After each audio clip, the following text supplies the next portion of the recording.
Good morning, everyone. We are group number 8, and today we are going to present you about FAIR framework. FAIR means factor analysis of information risk. This framework is used for risk management. Let's see what is risk management. Risk management is a process of identifying, assessing, and controlling of threats. This is an important process because it can empower the business by creating safety and secure environment within all the areas. In organizations, they use risk plans for risk management. That plans help for safety achievements of their strategic objectives within their organizations. Then let's see what are the stages of risk management process. First step, identifying existing risks. This is determining what are the risks that could potentially prevent the program, enterprise, or investment from achieving of its objectives. Second step, assess the risk. This is determining what could cause for the risk and how it could influence for the business. Third step, review control of risk. In here, organizations mainly focus on how to prevent from recurring of identified risk and also what to do if they recur. Last step, controlling of risk. Risk control is a set of methods by which organizations to assess the potential loss and take steps to reduce or eliminate such threats. Next, let's see what are the risk assessment methods. There are two types of risk assessment methods: quantitative risk assessment method and qualitative risk assessment method. Okay, Sarfan will explain you more about both risk assessment methods. Thank you, my friend. I'm going to speak about quantitative risk assessment. It means it is a formal and systematic risk analysis approach to quantifying the risks associated with the operation of an engineering process. These are the commonly identified used methods in quantitative risk assessment.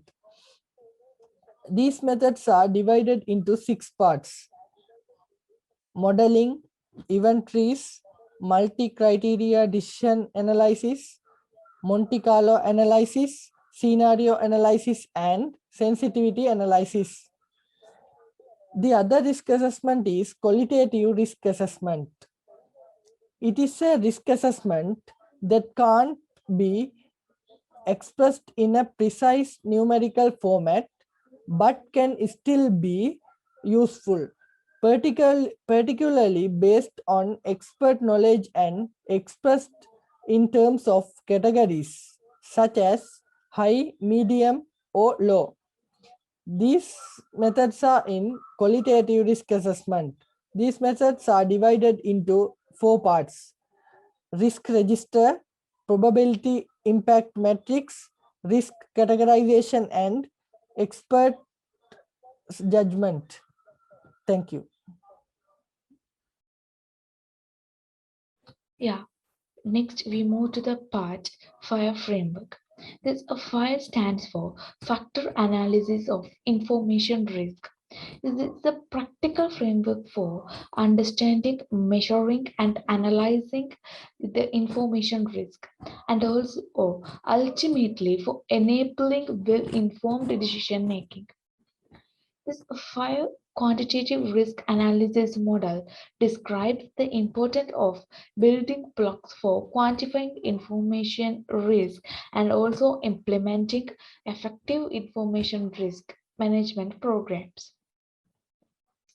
The next part is the introduction of this factor analysis information risk.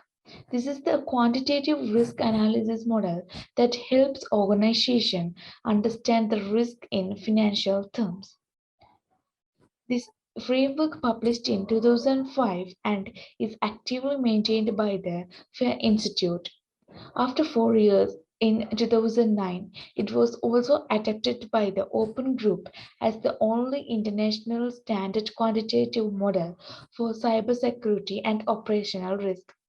The Open Group is a global consortium with more than 450 members in the organization that include companies such as HP, IBM, Oracle, and Accenture. This framework focused on enabling business objectives through IT standards. The author of the FIRE framework is Jack Jones. This framework contends that companies seeking to analyze and manage risk encounter some common challenges. At the core of common challenges is that it is difficult to make sense of risk without having a common understanding of the factors that contribute to risk and the relationship between those factors. And this fire framework has usable for many applications. Here are some examples for those: audit results, penetration finding, determination of risk mitigation, comparison of risk magnitude, request for policy inspection, proposal defense for security measure upgrades, justification of exciting security cost, and also optimization of cyber defense. Next, my friend continue this presentation. Thank you. Thank you, Sarva. The FAIR framework contains four primary components: threats, assets, the organization itself, and the external environment. Firstly, let's speak about assets. Assets could be both tangible and intangible items of an organization. Tangible items like computers, services, electronic devices, and intangible items like data files, brand recognition, and trademark. Then let's speak about threats. Threats can be anything that can harm to assets. Threats could be something random like natural disasters or something more targeted like planting a computer virus on the organization's main servers. And the organization is the entity that gets affected by these risks. These situations can cause the profitability and the credibility of the organization. In a worst situation, it can cause the organization's operations cease or to business. And the external environment. The external environment factor of an organization are the things that cannot be controlled by the organization. Things like law, competitors, regulatory framework, etc. Over to you, Takshan. Thank you, Divanga. Now we see FAIR analyzing stages. The basic FAIR analysis consists of 10 steps divided into 4 stages. The first stage is identify scenario components. This stage includes 2 action points. The first step is to identify the asset at risk, which include identifying where liability exists. The second step is to identify the risk associated with the respective area. The second stage is evaluate loss event frequency. In this stage, evaluate 5 things. First one is threat event frequency. Second one, threat capability. Third one, control strength. Fourth one, vulnerability. And last one, loss event frequency. Now we see evaluate threat event frequency. FAIR defines this as the probable frequency within a given time frame that the threat agent will act against an asset. FAIR usage as a 5-point scale with corresponding frequency ranges from very high to very low. In this table, illustrate this. Next, we see how to calculate TCAP. FAIR defines this as probable level of force that the threat against is capable of applying against an asset. TCAP will be calculated keeping this table. Next, we move on control strength. FAIR defines this as the expected effectiveness of controls over a given time frame as measured against a baseline level of force or the asset ability to resist compromise. Next, we see derived vulnerability. The first matrix is used to determine vulnerability. Can be identify the vulnerability rating by finding out where TCAP insert with the control strength. Next, derive loss event frequency. This second matrix shows loss event frequency is calculated by intersecting threat event frequency and vulnerability. Thank you. I invite Madhuradan will continue the presentation. Thank you, Tatjani. And next, in this stage, we evaluate probable loss magnitude. This stage comprises two steps. One is estimate worst case loss and estimate probable loss. These two steps calculate with these loss forms. And this table shows probable loss magnitude scale. And we calculate the estimate birth case loss and estimate probable loss using this table. Next slide shows this is the last stage in fear analysis. Arrive and articulate risk. The following matrix is used to determine articulate risk.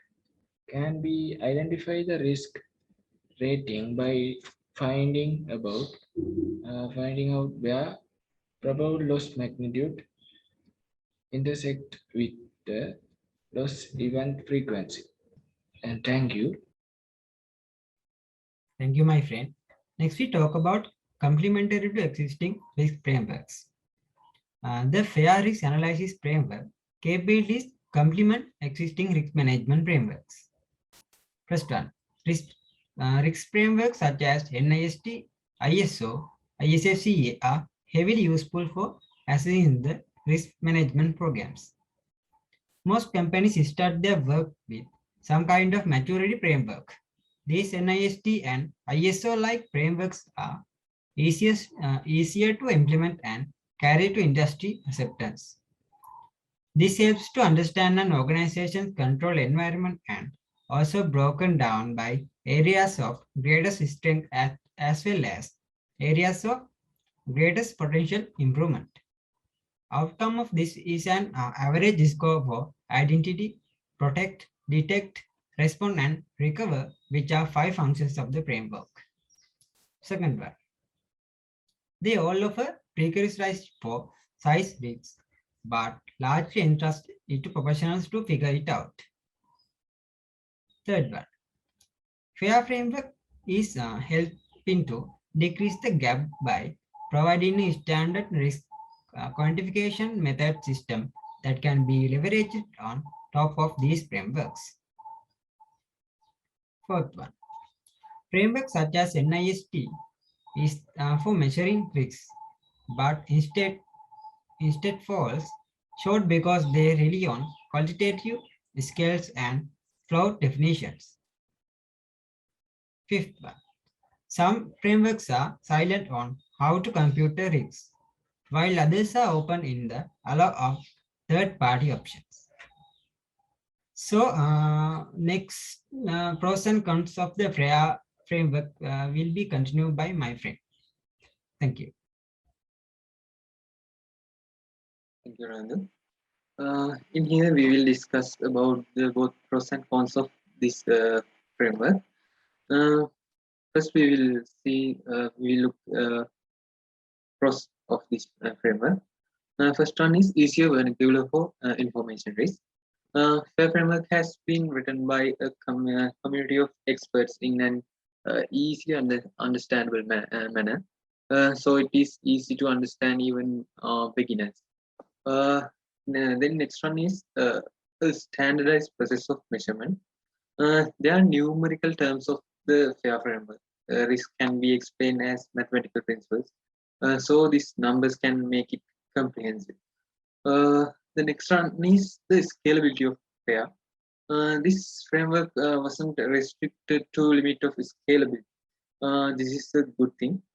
The next thing is cost efficiency. With fair framework guidance about cybersecurity, decision makers can make better decisions that will help to maximize companies' resources. Next one is risk tolerance. The fair frameworks helps to organizations to decide which factor to prioritize or to tolerate. Uh, Next, we will see cons of this framework. First one is insufficient documentation. FAIR hasn't a thorough body of documentation to its method. So this framework is difficult to use due to lack of documentation.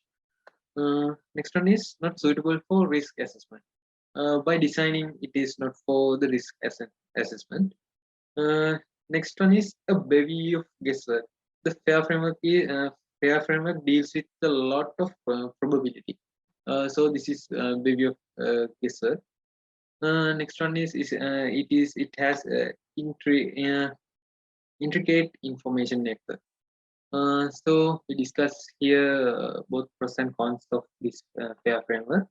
Now I invite my friend Kavindu to continue. Thank you, my friend. Let's talk about the use case of FAIR.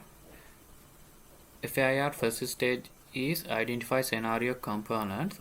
It has two steps. First, we identify the asset at a risk. As an example, we will use access credential to an HR system as the asset understand consideration for risk assessment. Second step of stage 1 is identify the threat community. In this case, we can identify facilities management personnel will be threat community. Stage 2 of the FAIR evaluate loss event frequency. We called it LEF. It has so many steps. First step is threat event frequency. We call it TEF. Beginning honors individual with limited IT skills and understanding the human resource system credentials would not be seen or recognized as an valuable community, and the perceived danger connected with unlawful usage by them would be considered low. Second step, estimate the threat capability. We call it TCAP. When compared to the entire danger population, it is acceptable to evaluate the facilities management cleaning employees TCAP as medium. Third step, estimate the control strength. We call it CS. CS is very low in this use case scenario since the credentials are in plain sight and the plain text. Next step is derive vulnerability. We can calculate the vulnerability rating from this matrix by locating the intersection of TCAP and control strength. Vulnerability level is very high in this situation. Then next step is derive loss event frequency. We call it LEF. We can calculate the LEF from this matrix by locating the intersection of TEF and vulnerability. Given a TEF of low and the determined vulnerability rating of very high. Therefore, LEF in our situation is low. In the third step of FAIR is evaluate probable loss magnitude. We call this PLM. First, we estimate worst case scenario in this stage. In our case, three potential threat behaviors stand out as having high loss potential, misuse, disclosure, and destruction. For each loss from, the next step is to determine the worst case magnitude of the losses. As a worst case scenario, we will choose disclosure.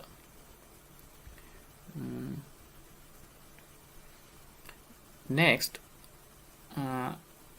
we estimate probable loss magnitude. We call it PLM.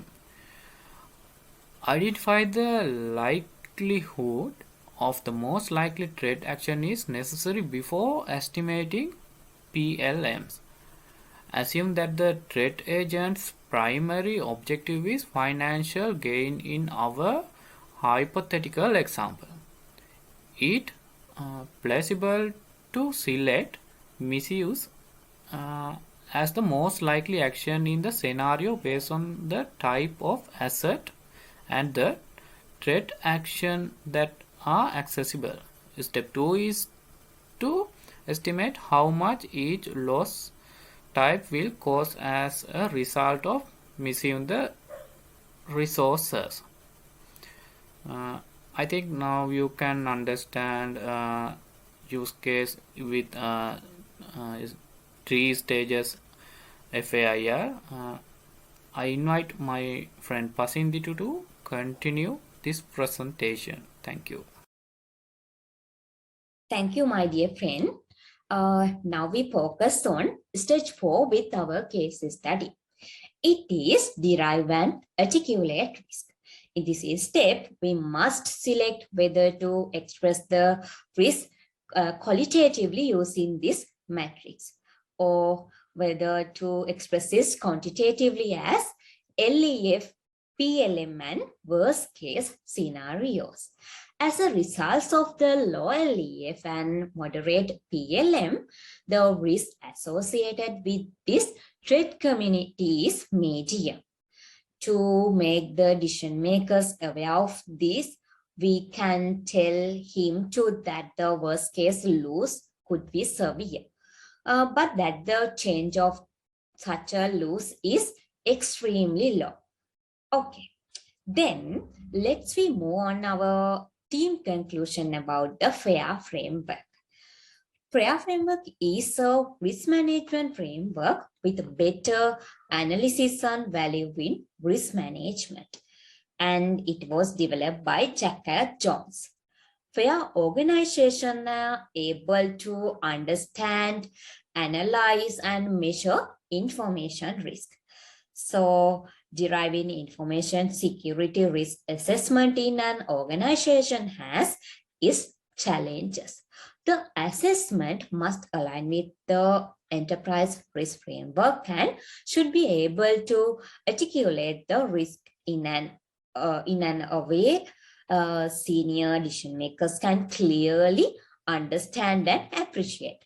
This challenge exists owing to the very nature of information flow within an organization. While there are many approaches to carrying out information security risk assessment in an organization, it is still challenging to accurately reflect the true nature of risk. And FAIR seeks to provide a practical and logical foundation through its taxonomy, definition, and analysis methods. Basically, FAIR analysis in risk management consists of 10 stages in 10 steps in 4 stages. If we use those steps and guidelines correctly, risk management is not difficult with the FAIR framework. Thank you.